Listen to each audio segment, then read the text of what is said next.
Assalamualaikum warahmatullahi wabarakatuh. Alhamdulillah rabbil alamin. Assalatu wassalamu ala asyrafil anbiya'i wal mursalin sayyidina wa maulana Muhammadin wa ala alihi wa sahbihi ajma'in. Subhanaka la ilma lana illa ma 'allamtana innaka antal alimul hakim wa tub 'alaina innaka antas tawwabur rahim. Nawaina at-ta'allum wa at-ta'lim wa tadabkur wa tadhkir wa an-naf'a wal intifa' wal ifadah wal istifadah wal hadd 'ala tamassuki bi kitabillahi wa sunnati rasulih wa du'a ila al-huda wa dalalatan 'ala al-khair ibtigha'a bi dhurrihi wa majdihi minhu subhanahu wa ta'ala. Allahumma faqihna fid din wa 'allimna at-ta'wil. Allahumma arzuqna 'ilman nafi'an wa fahman wasi'an wa rizqan halalan thayyiban wa 'amalan mutaqabbalan wa awladan shalihan wa husnul khatimah برحمتك يا ارحم الراحمين. اما بعد. حضرات الافاضل سادة العلماء والمشايخ والأئمة والذين حفظهم الله تعالى ورعاهم. Yang mulia dan yang kami muliakan segenap pengurus Masjid Nurul Falah, yang kami hormati dan yang kami muliakan para orang tua kami, yang kami hormati dan yang kami muliakan Bapak Ibu personil kepolisian Resor Kota Besar Medan.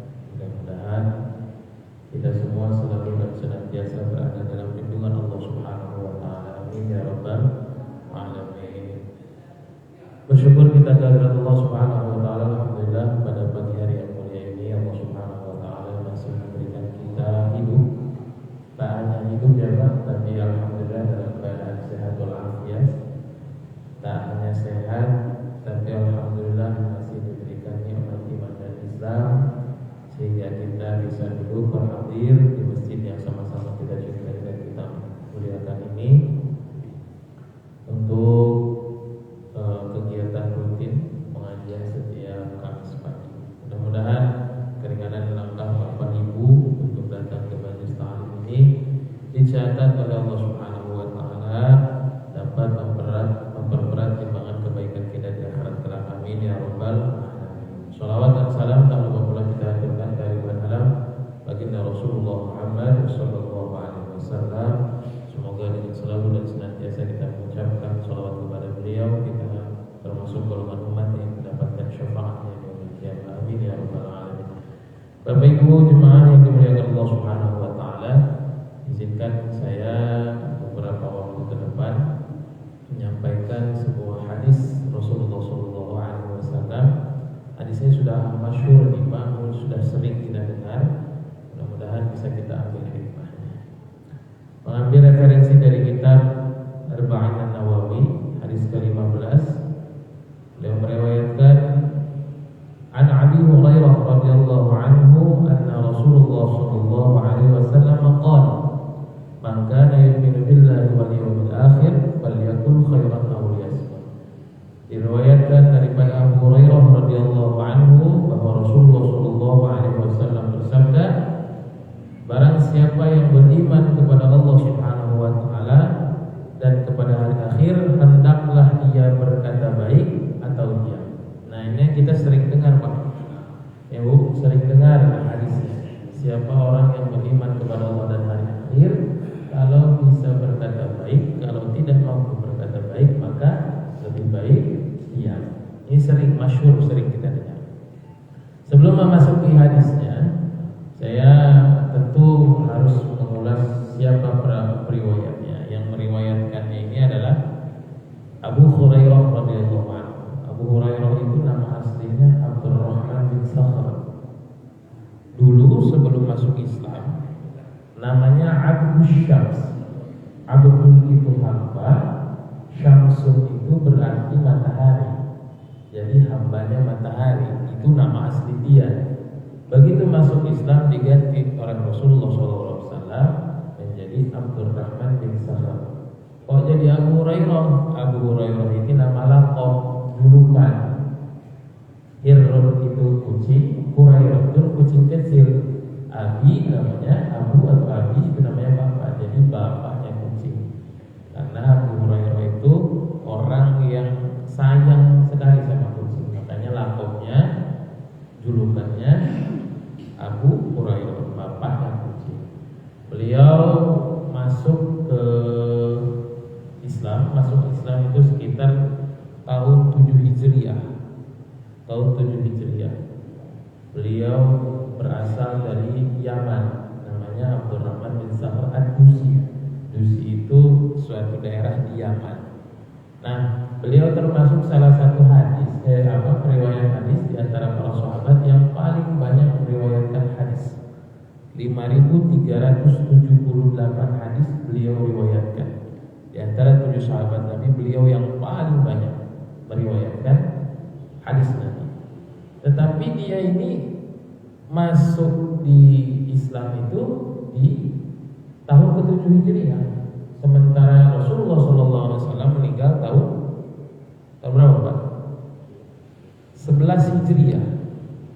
Artinya hanya 4 tahun beliau belajar bersama Nabi. Tetapi dalam jangka waktu 4 tahun dia bisa meriwayatkan lebih dari 5.000 hadis. Ya, luar biasa. Ini menjadi motivasi sebetulnya bagi kita. Meskipun kita terlambat dalam belajar, kalau kita terus mulai zaman, terus kita bergiat, kita bisa lebih unggul daripada orang yang lebih dahulu belajar.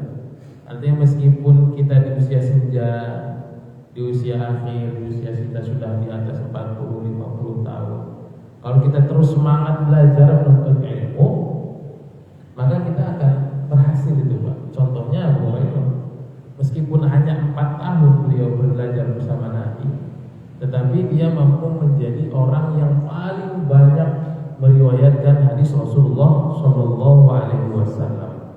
Ya, bahkan ketika wafat Nabi itu banyak sahabat yang heran ketika Abu Hurairah mengatakan hadis dari Rasulullah SAW. Sahabat yang lain tak tahu Pak, kok bisa Abu Hurairah tahu gitu? Karena saking mulazamahnya beliau terus bersama Nabi. Beliau itu adalah seorang perantauan dari Yaman. Datang ke Madinah itu gak punya apa-apa, gak punya keluarga, gak punya apa-apa. Jadi ditampung oleh Nabi yang tinggal di pelataran daripada Masjid Nabawi, Ahlus Suffah kalau kita sebut. Ya. Karena beliau heranlah para sahabat yang lain kok bisa. Ya kalian terlalu sibuk mengurusi perdagangan kalian terlalu sibuk mengurusi kebun kalian. Sementara aku, kemana Rasulullah SAW pergi, ya, beliau ikuti. Jadi selama beliau ikut bersama Rasul 4 tahun itu, beliau ikuti Rasul kemana. Jadi makanya beliau punya waktu yang lapang. Mengapa Abu Hurairah menjadi periwayat hadis yang paling banyak? Satu, dia mempunyai waktu yang lapang karena dia tak mengurusi apa-apa. Dia tak punya kebun, dia tak punya perdagangan. Yang kedua, dia pernah didoakan Rasulullah SAW. Suatu ketika Rasulullah SAW mau duduk nih Pak. Beliau mengatakan siapa yang mau membentangkan sejadahnya untukku, maka dia tidak akan pernah lupa apa perkataanku. Cepat-cepat tuh Pak. Abu Hurairah membentangkan sejadahnya atau sorbannya supaya menjadi alas duduk Rasulullah SAW. Maka dari saat itu Abu Hurairah menjadi kuat dayanya. Jadi apa yang dikatakan oleh Rasulullah SAW selalu ingat. Kemudian pada zaman Khalifah Umar bin Khattab, beliau dikirim oleh Khalifah Umar bin Khattab menjadi amir di Bahrain. Kemudian beliau meninggal tahun 59 Hijriah. 59 Hijriah, wafat di usia 78 tahun. Kemudian dia dimakamkan di Baqi atau di Madinah. Ini sekilas tentang periwayat hadis ini, supaya kita tahu bahwa hadis ini itu urutannya sahih sampai kepada baginda Rasulullah SAW. Bapak Ibu jemaah yang dimuliakan Allah Subhanahu wa taala, man kana yu'minu billahi wal yawmil akhir falyaqul khairan aw liyasmut. Siapa orang yang beriman kepada Allah dan Allah Subhanahu wa taala dan hari akhir, maka berkatalah dengan perkataan baik. Apabila tak mampu, maka diam lebih baik. Maknanya yang pertama, bahwa iman itu Pak, Bu, harus dibentuk dengan amal, harus ada buktinya. Dengan cara apa? Dengan cara amal. Kita mengaku beriman, tapi tak ada amalnya, bukan iman. Kita itu beriman harus ada buktinya. Apa buktinya? Dengan amal kita. Ya. Makanya Ahlus Sunnah wal Jamaah kita sering dengar, itu ada 3 Pak patokan. Ya, tasdiqun fi qalbi, membenarkan di dalam hati. Ya, benar bahwa Islam agama dalam hati kita. Wa iqraru fil lisan, diucapkan di dalam lisan. Ya. Kalau hanya sekedar iman aja tapi nggak dilisankan dan diucapkan, bukan iman. Makanya kadang ada orang dalam hatinya berbuat baik, suka menolong orang, suka bersedekah, mohon maaf, mungkin berbeda dengan agama dengan kita, tidak seiman dengan kita. Harus dengan diikrarkan. Dan yang terakhir, wa amalu bil arkan, diamalkan dengan gerak badan kita. Rukun Islam itu kan pertamanya syahadah ya. Syahadah ya. Syahadah berarti ucapan kita. Sebelum syahadah berarti harus ada keyakinan di dalam hati kita. Tasdiqul fi qalbi, dalam hati kita, dan kemudian apa? Diucapkan dalam lisan, asyhadu an la ilaha illallah wa asyhadu anna muhammadar rasulullah. Lalu wa amalu bil arkannya mana? 4 dari rukun Islam ini semuanya pembuktian daripada yang pertama tadi, pembuktian daripada syahadah tadi. Pembuktian syahadah, ketika sudah syahadah maka buktinya itu 4: sholat, zakat, puasa, haji. Itu bukti daripada rukun Islam yang pertama. Kalau seandainya salah satu daripada rukun ini kurang, tak sah Islam. Sama seperti kita sholat, rukun sholat kita berapa Pak? 13 ya. Kalau kurang satu, tak sah sholat. Ya. Nah, begitu juga dengan rukun Islam. Rukun Islam itu 5. Yang pertama itu syahadah, itu iqrar, diucapkan. Kalau hanya sekedar iman dalam hati tidak diikrarkan, tak sah Islam. Nah, yang 4 ini wa amalu bil arkan. Jadi ini adalah pembuktian daripada syahadah tadi. Orang yang tak syahadah tak wajib sholat. Ya. Orang yang belum syahadah tak wajib zakat.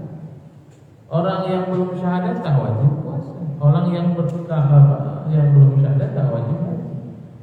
Tetapi konsekuensinya ketika sudah syahadah maka dia wajib sholat, wajib zakat, wajib puasa, wajib haji bagi yang mampu. Yang lucu, orang mengaku Islam sudah bersyahadah tapi tak mau sholat, tak mau zakat. Ngakunya Islam, bersyahadah, asyhadu an la ilaha illallah wa asyhadu anna muhammadar rasulullah, tapi tak mau sholat. Dia hanya sampai diikrar saja, mengucapkan saja, tak mau zakat, tak mau puasa. Ada satu kejadian, Bapak Ibu yang dimuliakan Allah Subhanahu wa taala, zaman Khalifah Abu Bakar Siddiq, bercerita tentang zakat sedikit, bahwa dulu itu ketika Rasulullah SAW wafat, itu orang banyak yang nggak mau bayar zakat. Alasannya kenapa? Karena ayat zakat itu yang diperintahkan ambil zakat itu Rasulullah. Karena ayat itu kan memang wahyu, Al-Quran itu turunnya kepada Rasulullah. Maka Rasulullah lah yang punya hak untuk mengambil zakat. Ayatnya khudh min amwalihim shadaqatan tutahhiruhum wa tuzakkihim. Nah, giliran Khalifah Umar bin Khattab, Abu Bakar Siddiq naik tahta, naik kekhalifahan, banyak orang yang menentang. Itu kan ayat untuk Rasulullah yang boleh mengambil zakat itu. Abu Bakar nggak boleh. Padahal itu hanya alibi saja, hanya alasan saja supaya dia tidak mengeluarkan zakat. Padahal zakat itu tidak ada paksaan masuk dalam Islam. Ya, la ikraha fid din. Tidak ada paksaan dalam Islam. Untuk masuk Islam juga ada paksaan. Tapi ketika masuk Islam maka konsekuensinya ada. Sama ketika kita sebelum jadi polisi kita tak perlu jadi apel ya Pak. Gak wajib apel kita Pak ya. Sebelum jadi polisi kalau kayak saya gak wajib apel kayak anak-anak sekolah pacaran. Tapi ketika jadi polisi wajib apel. Sebelum jadi PNS, mohon maaf, kita bebas pakai baju apa saja. Tapi ketika sudah jadi PNS, pegawai negeri, maka kita ada syaratnya dan itu wajib kita pakai. Nah begitu juga dengan Islam. Ketika kita masuk dalam Islam, maka kita wajib mengikuti aturan-aturan Islam. Salah satunya mana? Yang tadi 4 rukun tadi itu adalah apa? Pembuktian atau bukti nyata daripada nomor pertama syahadah tadi. Nah ketika zaman Khalifah Abu Bakar Siddiq itu banyak orang yang tak mau zakat, seolah-olah mereka ingin mengangkat hukum dengan alibi bahwa yang berhak mengambil zakat itu Rasulullah. Kata Sayyidina Abu Bakar Siddiq, "Lau qatilannahum, maka aku akan memerangi mereka." Keadaan itu susah Pak. Saat itu memang masa pergoyang gitu. Jadi banyak membahas atau kabar-kabar yang membuat kaum muslimin ini agak sedikit renggang pasca Rasulullah SAW wafat. Bapak Ibu yang dimuliakan Allah Subhanahu wa taala. Nah, berkaitan dengan hadis ini kan kalau tadi kita bicara rukun Islam ini nampak ya Pak. Nampak ya. Kita orang syahadah pun bisa kita saksikan, sholat orang pun bisa kita lihat, puasa orang pun bisa kita lihat, zakat orang pun bisa saksikan, apalagi haji ya Pak. Apalagi haji, ada acara yang sebelum berangkat haji itu, jadi bisa kita lihat. Tapi berbicara tentang iman, beriman kepada Allah Subhanahu wa taala, iman itu tak nampak. Kalau Islam itu nampak. Tapi kalau ceritanya rukun iman itu tak nampak. Beriman kepada Allah ada tanda-tanda enggak? Kalau kita berdiri kayak gitu, nampak seperti ini kan enggak ada nampak. Beriman kepada Allah itu enggak nampak. Beriman kepada kitab-kitab, ayat Al-Quran lah, yang lain kita enggak pernah nampak. Ya. Kemudian beriman kepada malaikat, kita tak pernah. Beriman kepada Nabi, juga kita tak pernah jumpa, enggak pernah nampak. Beriman kepada hari akhir dan qada dan qadar, juga tak nampak. Makanya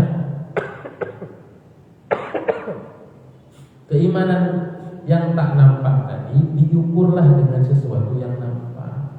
Mana yang nampak? Man kana yu'minu billahi wal yawmil akhir falyaqul khairan aw liyasmut. Diukur dengan sesuatu yang nampak. Siapa orang yang beriman kepada Allah dan hari akhir, maka berkata baiklah. Kalau tak mampu maka diam. Mohon maaf Bapak Ibu yang dimuliakan Allah Subhanahu wa taala. Karena perkataan ini Pak, lidah kita ini punya kegunaan yang sangat luar biasa. Ya. Kita berpikir bahwa lidah ini hanya tak bertulang. Ya. Tapi sejatinya lidah ini bisa menentukan akhir hayat kita, baik atau dengan lidah kita ini orang bisa husnul khotimah. Ya, dengan lidah kita ini kita bisa mati dengan husnul khotimah. Maka akhir kalamihi la ilaha illallah dakhala jannah. Siapa orang yang akhir hayatnya mengucapkan la ilaha illallah dakhala jannah, maka masuk surga. Ini hadis sahih Pak. Cuman untuk bisa mengucapkan la ilaha illallah itu butuh proses yang panjang. Artinya bukan hanya sekedar diucapkan la ilaha illallah, la ilaha illallah, la ilaha illallah. Karena ketika sakaratul maut itu susah Pak. Makanya kalau misalkan orang sakaratul maut, enggak usah panjang-panjang. Kalau la ilaha illallah itu panjang Allah, Allah, Allah. Setelah dia mengucapkan Allah sekali saja, enggak usah diajak lagi. Supaya akhir ucapan dia di dunia ini Allah. Ya, jangan asik terus. Kalau dia bisa mengucapkan Allah enggak. Artinya supaya akhir yang diucapkan Allah. Ya, jangan lagi diajak ngobrol. Mana Pak? Jangan terpikir lagi itu. Maka akhir kalamihi la ilaha illallah dakhala jannah. Dengan lidah kita bisa masuk ke dalam surga. Dengan lidah juga kita bisa mendapatkan syafaat daripada Al-Quran. Iqra'ul Quran fa'innahu ya'ti yawmal qiyamah syafi'an li ashabi.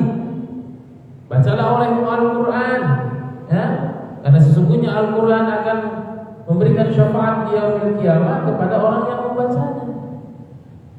Bacalah Al-Quran. Al-Quran itu pedoman hidup kita. Tak akan kita tersesat kalau kita berpegang teguh terhadap Al-Quran. Cuma tinggal lagi kita lebih mana yang sering kita baca, Al-Quran atau kesimpulan kita. Kita banyak kalau misalkan momentum bulan Ramadan baru kita baca. Lewat daripada itu tersimpan dalam lemari. Ya, tersimpan dalam lemari. Jarang kita buka, berdebu atau apa segala macam. Itulah karena kekurangan kita di paham. Jadi jadikanlah Al-Quran sebagai bacaan kita setiap hari, karena sesungguhnya dia akan memberikan syafaat kepada kita di hari kiamat.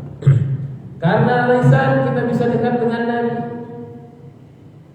Dalam sebuah hadis, inna awlan nasi bi yaumal qiyamah kana aktsarum 'alaihi salatan. Orang yang paling baik, orang yang paling utama, orang yang paling istimewa, orang yang kedudukannya dekat denganku di surganya Allah, orang yang mendapatkan, paling berhak mendapatkan syafaatku di yaumil akhir kelak adalah kana aktsarum 'alaihi salatan, adalah orang yang paling banyak bersolawat kepada kata Rasulullah. Makanya jangan pelit-pelit bersolawat. Kalau sholat kita ria sedikit saja, sholat kita tertolak. Zakat kita pengen disebut dermawan, tertolak. Sedekah kita disebut orang yang baik, pengen dipuji orang, tertolak. Tapi kalau sholawat, apapun motif kita di belakang itu akan diterima oleh Allah Subhanahu wa Ta'ala. Karena tak ada cara mendekati Allah dengan cara yang lebih baik kecuali dengan mengikuti jalan Rasulullah SAW. Dengan lidah juga kita bisa terhindar daripada azabnya Allah Subhanahu wa Ta'ala. Wa ta'muruna bil ma'ruf wa tanhauna 'anil munkar. Ya. Menyeru orang-orang terhadap perbuatan ma'ruf dan melarang kepada perbuatan yang munkar. Walladzi nafsi bi yadi la ta'muruna bil ma'ruf wa tanhauna 'anil munkar aw la yashrikunna Allah yab'ats 'alaikum 'iqaban. Seandainya tidak ada amal ma'ruf nahi munkar, maka pasti Allah akan timpakan azab kepada kita. Ya, apalagi dengan apa? Dengan jabatan kita, Pak, dengan seragam yang kita pakai. Polisi itu kan menegakkan yang ma'ruf dan menjauhi yang munkar. Segala kriminalitas dibantah, dapat diberantas. Premanisme, pungli dan lain sebagainya, kejahatan dihilangkan. Selain menyeru kepada sesuatu yang baik. Ya, Bapak Ibu yang dimuliakan Allah Subhanahu wa Ta'ala, dengan lisan juga bisa kita mendapatkan timbangan yang berat di akhirat Allah Subhanahu wa Ta'ala. Kalimatani khafifatani 'ala lisan, habibatani ila Rahman. Dua kalimat yang mudah di lisan, ringan di lisan, tetapi berat di timbangan Allah Subhanahu wa Ta'ala, dan menjadikan Allah Subhanahu wa Ta'ala cinta. Habibatan ila Rahman. Apa? Subhanallah wa bihamdihi, subhanallahil azim. Itu juga keluar dari mulut kita. Ya, keluar dari mulut kita. Subhanallah wa bihamdihi, subhanallahil azim. Mudah sebenarnya, tapi ini berat di timbangan Allah Subhanahu wa Ta'ala. Bisa menjadi pemberat daripada amal kita. Dengan lidah kita juga bisa dihindarkan daripada mara bahaya, dijauhkan daripada kesulitan, juga datang daripada rizki yang tak disangka-sangka oleh Allah Subhanahu wa Ta'ala. Man lazimal istighfar ja'alallahu min kulli dhaikin makhrajan wa min kulli hammin farajan wa yarzuqhu min haitsu la yahtasib. Barang siapa yang melazimkan istighfar, mohon ampun kepada Allah Subhanahu wa Ta'ala, Allah akan menjadikan baginya setiap kesempitan jalan keluar. Di mana ada kesempitan ada jalan keluar. Dari setiap kesedihan ada kelapangan, serta mendapatkan rezeki dari arah yang tak disangka-sangka. Apa amal istighfar? Kemana keluar? Dari lisan kita. Bapak Ibu yang dimuliakan Allah Subhanahu wa Ta'ala, makanya adalah semua adalah amal bisa mendatangkan pahala, bisa mendapatkan ganjaran di sisi Allah Subhanahu wa taala yang pahalanya sangat luar biasa. Tapi banyak juga pula Pak, dari lisan ini kita menjadi ahli neraka. Rasulullah Shallallahu Alaihi Wasallam pernah ditanya, ya Rasulullah, amal apa yang menyebabkan orang banyak masuk ke dalam surga? Dua jawabnya Pak, taqwallah wa husnul khuluq, bertakwa kepada Allah Subhanahu wa taala dan akhlak yang baik. Lalu amal apa yang banyak memasukkan manusia ke dalam neraka?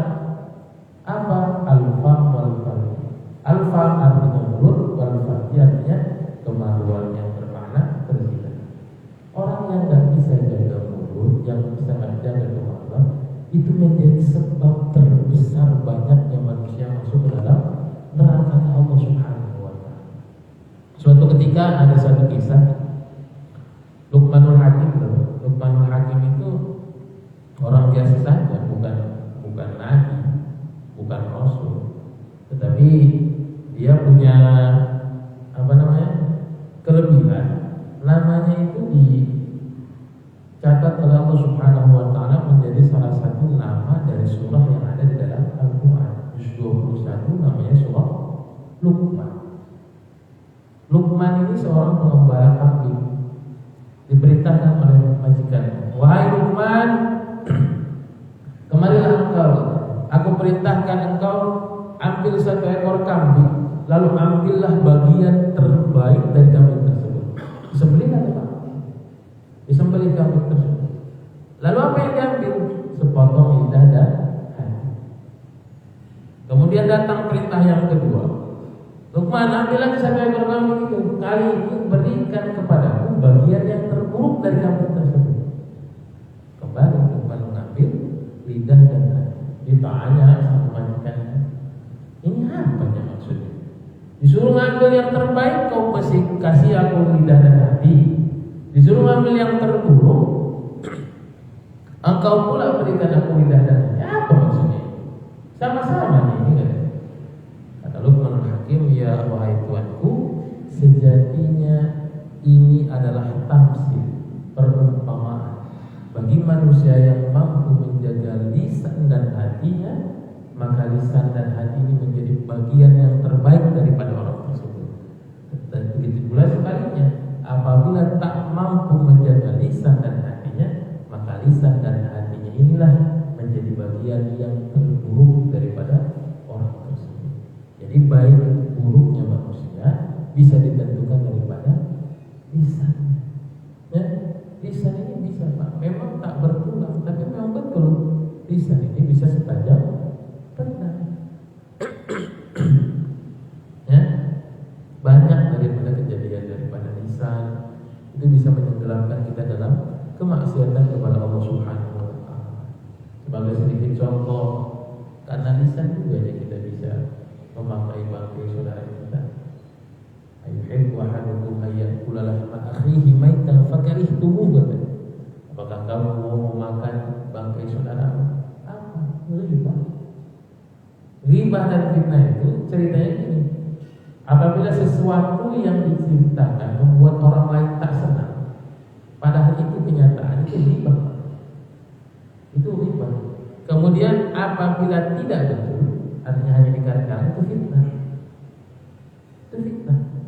Makanya ghibah dan fitnah ini harus kita jauhi. Tetapi kalau misalkan tidak menyinggung orang lain, ada orang di situ nggak marah sama kita, jangan masalah.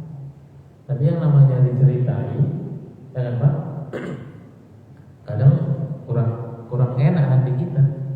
Rasulullah Shallallahu Alaihi Wasallam pernah berjalan dengan para sahabat, tiba-tiba berhenti di daerah kuburan lalu menancapkan pelepah kurma. Kenapa ya Rasulullah? Ahli kubur ini sedang disiksa oleh Allah Subhanahu wa taala.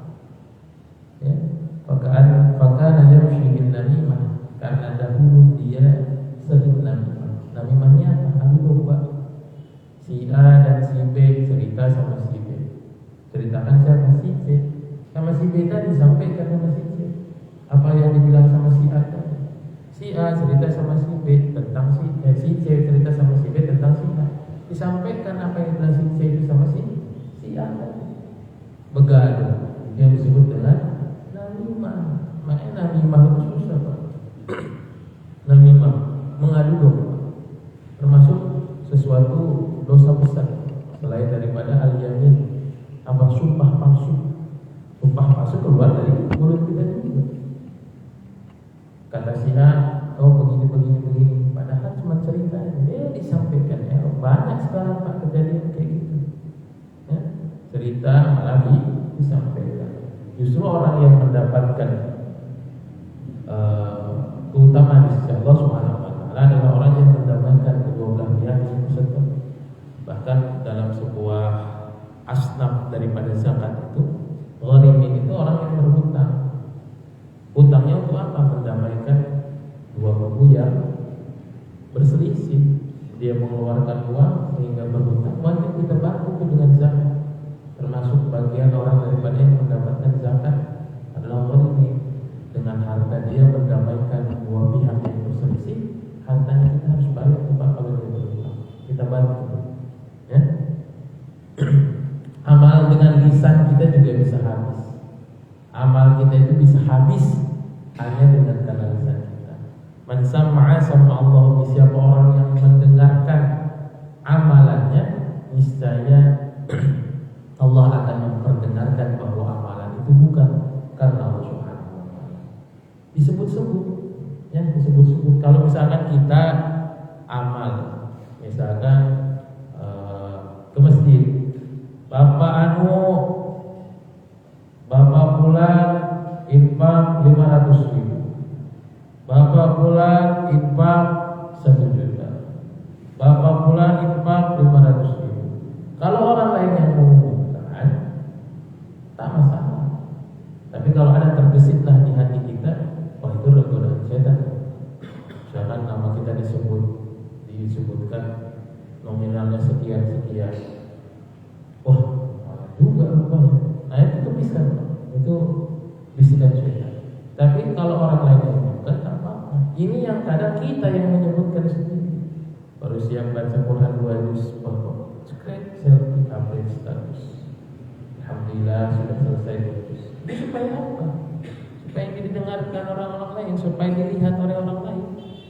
Padahal apabila kita melakukan amal supaya dilihat orang lain, sum'ahnya, itu amalan kita bisa habis. Bisa habis. Sama seperti dalam sebuah ayat Allah Subhanahu wa taala, ya ayyuhalladzina amanu la tubtilu shadaqatikum bil manni wal adha. Wahai orang-orang yang beriman, janganlah membatalkan pahalanya oleh Allah Subhanahu wa taala dengan menyebut-nyebut daripada amal itu sendiri. Kadang penyakit kita juga kalau sudah marah timbullah yang akhirnya mengungkit. Contoh, kalau bukan karena aku, gak jalan pengajian ini. Ya? Kadang-kadang kayak gitu. Kalau bukan karena mama menyekolahkanmu, gak akan kau jadi apa-apa. Kalau bukan karena aku, gak akan kau kayak gini. Itu yang sering terjadi sama kita. Ya? Ini kadang mohon maaf bagi yang orang kita dermawan, kadang begitu juga. Penyakit kita itu kalau timbul marah, timbul mungkin. Dulu kalau nggak kubantu dia, nggak akan jadi orang. Kau biar tahu kau boleh marah dia. Kalau nggak ke sekolah kan mama, kau di kepolisian itu nggak akan kau jadi polisi. Timbul mungkin. Nah penyakit kita itu seperti itu. Habis Pak, habis amal kita. Sebab memungkinkan. Makanya mohon maaf, apalah amalan kita itu sudahlah biar Allah Subhanahu wa taala yang kata. Tak perlu lagi kita sebut-sebut, tak perlu lagi kita uji-uji. Khawatir amal kita akan habis. Kamathal safwanin 'alaihi turab, seperti batu licin yang di atasnya ada debu, lalu batu itu diguyur hujan maka hilanglah abu tadi. Tinggal batunya itu saja. Nah amalan kita itu seperti itu. Kalau kita sebut-sebut kepada orang lain, kalau kita sum'ah, kita sebut-sebut amalan kita itu seperti debu yang di atas batu ini diguyur air, hilang seketika. Kemudian dengan lisan juga amal kita ini bisa berpindah. Kalau tadi habis ini berpindah. Suatu ketika Rasulullah SAW pernah bertanya kepada para sahabat, "Atadruna mal muflis?" Tahukah kalian orang-orang yang bangkrut itu, orang yang payah itu? Sahabat menjawab, "Innal muflis maladilha malah wala mata." Orang yang tak punya harta, tak punya kekayaan. Tapi kata Rasul tidak, bukan itu. Innal muflis min ummati may ya'ti yaumal qiyamah bi sholati. Orang daripada yang bangkrut dari umatku adalah orang yang datang di hari kiamat dengan membawa pahala sholat, wa zakatin dengan pahala zakat, wa syiyamin dengan pahala puasa. Tetapi wa ya'ti qad syatama hada wa qadhafa hada, tetapi di sisi lain dia sering buat tetangganya sakit hati, saudaranya sering dihina, sering mencaci maki orang lain. Nah, itu pahalanya akan berbeda, Pak. Banyak pun pahala dia, pahala sholat, pahala zakat, pahala puasa, pahalanya akan diberikan kepada orang yang dia sakiti dari ucapannya, dari perbuatan. Kalau sudah tak ada lagi pahalanya, maka keburukan daripada orang yang disakiti dia akan dipindahkan kepada. Makanya Pak, apabila kita mampu berkata baik, maka berkatalah dengan kebaikan. Tapi kalau tak mampu, maka diam lebih baik. Yang artinya kalau kita mampu, Pak, yang berkata yang paling utama itu kita berkata dulu, Pak. Kata Rasul, berkata dulu, kita action dulu. Kalau tak mampu, baru diam. Sekiranya diam itu baik, maka itulah yang harus kita pilih. Maka apabila kita memilih diam daripada buruk, lebih baik diam. Daripada buruk yang kita keluar, lebih baik diam. Nah, sebelum diam, ucapkanlah sesuatu yang baik. Karena keucapan itu, Pak, mohon maaf, bisa menimbulkan semangat dalam diri orang, bisa mendatangkan kebaikan. Ucapan yang baik itu bisa mendatangkan semangat, motivasi. Imam Ahmad bin Hanbal itu pernah dipenjara, Pak, karena menolak UU pemerintahan, undang-undang pemerintahan saat itu yang menyatakan bahwa Quran itu makhluk. Sementara Imam Ahmad bin Hanbal mengatakan, meyakini bahwa Al-Quran ini adalah makhluk. Di penjara. Dalam penjara itu ada seorang pencuri, ya, pencuri kelas kakap. Tiba-tiba dibilang, ditengok sama pencuri tadi, kok murung kali Imam Ahmad bin Hanbal itu, kok sedih aja. Dikasih dia ada cerita, wah Syekh, engkau kan pembela agama Allah, kenapa engkau murung? Iya, aku dimasukkan dalam penjara. Masa baru segini katanya udah sedih, udah murung. Aku aja orang yang sering masuk keluar penjara, mencuri, masuk lagi, keluar, mencuri lagi, masuk lagi. Aku aja masih semangat. Masa kau dalam mengembangkan agama Allah gak semangat? Dengan perkataan yang baik saja, maka Imam Ahmad bin Hanbal juga ya, gak mungkin aku harus seperti ini. Aku tetap harus semangat meskipun dalam keadaan yang terbaik. Ya, maka ada pepatah mengatakan, diam itu emas, katanya, ya, diam itu emas. Lebih baik diam daripada berkata buruk. Tapi kalau ada kesempatan untuk berkata baik, berkatalah dengan baik. Tapi kadang kalau zaman sekarang, diamnya memang, tapi jarinya yang main. Ya, sekarang banyak yang seperti itu. Jangan sampai tapi karena kita diam dibilang sombong. Dalam apa? Udah dari tadi, dan juga dari mana, Pak? Dari rumah. Ditanya ala kadarnya aja. Bingung juga gak kenal sombong itu apa? Ditanya seadanya aja jawabnya. Padahal dia sedang mengamalkan hadis. Belum lagi kalau misalkan memang diam mulutnya, Pak, memang diam kalau zaman sekarang ini. Tapi kadang jarinya yang main, ya, jarinya yang main. Update status, komen sana, komen sini. Makanya penting bagi kita, selain daripada lisan kita dijaga, karena sekarang ini zamannya modern, ya Pak, tangan kita belum bisa ngomong. Dan kita perhatikan, sekiranya ketika kita ini bisa menimbulkan kegaduhan, lebih baik tak usah. Kalau kabar kita ini yang kita share ini hoax, jangan kita share. Tapi ketika kita ini bermanfaat, menjadikan semangat bagi orang, bisa menimbulkan orang lain menjalankan sebuah kebaikan juga. Ketika kabar yang kita bawa juga kabar yang baik, kabar yang sahih, bukan kabar hoax, silahkan share. apa? Bertindak. Apalagi di mana di media sosial. Karena sekarang meskipun mulut tak berbicara, sekarang ada UITE ya Pak. UITE video saja pun atau ketikan saja pun bisa menjadi delik, ya, bisa menjadi aduan, bisa menjadi alat bukti. Makanya jangan hanya ucapan, harus menjaga juga tangan dan juga lisan. Kalau lisan ini mungkin akan payah Pak menjaganya. Kadang kita mau sholat cerita-cerita, ceritanya awalnya baik Pak. Gak pernah nampak bapak itu ya? Iya, gak pernah tengok katanya. Semenjak punya mobil ini, apa pekerjaan gak pernah lagi masjid gitu. Semenjak nikah ini katanya gak pernah lagi masjid, lari kemana-mana. Tapi kalau tangan agak mudah nih kita melihat. Kalau mau diambil apa? Tapi kalau lisan ini kadang tak sadar kita Pak. Makanya payah menjaga lisan.